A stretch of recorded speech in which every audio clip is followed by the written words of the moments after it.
თვითმმართველობის არჩევნებისთვის გრძელდება მზადება, ისევ უცნობია, ვინ იქნება ლელოსა და გიორგი გახარიას პარტიების მერობის საერთო კანდიდატი. ცნობილია ის, რომ ლელოში რეიტინგული კანდიდატის შესარჩევად მიმდინარეობს შიდა კვლევა. ალეკო ელისაშვილთან ერთად განიხილება მერაბ სეფაშვილიც. გახარიას გუნდში კი მსჯელობენ გიორგი შარაშიძეზე. კენჭისყრაში ჩაერთვება პარტია გირჩის, თუმცა ჯერ უცნობია, იყოლება თუ არა მათ თბილისში მერობის კანდიდატი. ოპოზიციური პარტიების მეორე ნაწილი კი ისევ პროტესტს აანონსებს 4 ოქტომბერს და ბოიკოტის რეჟიმში რჩება. ქართული ოცნება აცხადებს, რომ ისინი ყველა რეგიონში გაიმარჯვებენ. ვიცით, რომ თუ არ ვიბრძოლებთ და თუ არ მივიღებთ ბრძოლით, არაფერი არ იქნება.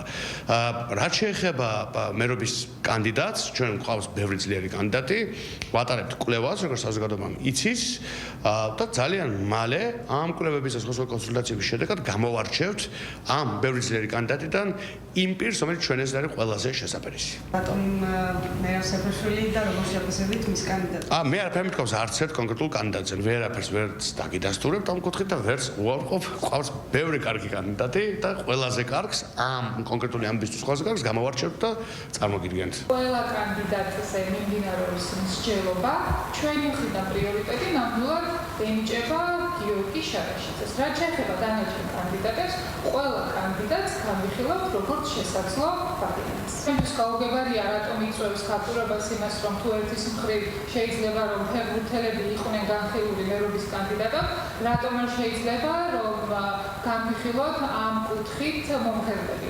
მერაბ სეფაშვილი შესაძლებელია იყოს ერთ-ერთი კანდიდატი, რომლის შესახებაც თბილისელებისთვის აზრის კითხვა არის საინტერესო. ჯერ შეთანხმების ვარ არსებობს, დრო გვაქვს 4 სექტემბრამდე, ამიტომ განვიხილავთ ყველა ვარიანტს. ნებისმიერი კანდიდატი ჩვენთვის არის უინტერესო, რატომ? იმიტომ რომ ამ სპეცოპერაციაში ვის რა როლი ერგება, არაერთხელ გაგვუცხადებია, რომ არანაირი მნიშვნელობა ჩვენთვის არ აქვს და ძალიან ღრმად გვწამს, რომ არც საქმისთვის არ აქვს დიდი მნიშვნელობა, ვინ რა როლის შემსრულებელი იქნება ამ სპეცოპერაციაში. არაერთხელ გაგვუცხადებია, რომ ეს არის წაგებულ თამაშის შესვლა, წინასწარ წაგებულ თამაში და სპეცოპერაციაში შესვლა, რაც თავია. ამიტომ ძალიან ბევრი პრობლემა ისედაც და ასედაც სულ იქნებოდა ამ ხალხს, იმიტომ რომ გადადგეს პოლიტიკურად, მორალურად და სამართლებრივად არასოდეს ნამდვილად. რეალურად რომ არ ყავთ კანდიდატი რადიკალებს კარს მომდგარ თვითმმართველობის არჩევნებისთვის, ეს სწორედ მას ნიშნავს. ერთმანეთმა მომღერალმა ხო ააშენა რადიკალები პოლიტიკურად, მეორე კიდე დაამშვენებს ეს ხუმრობით.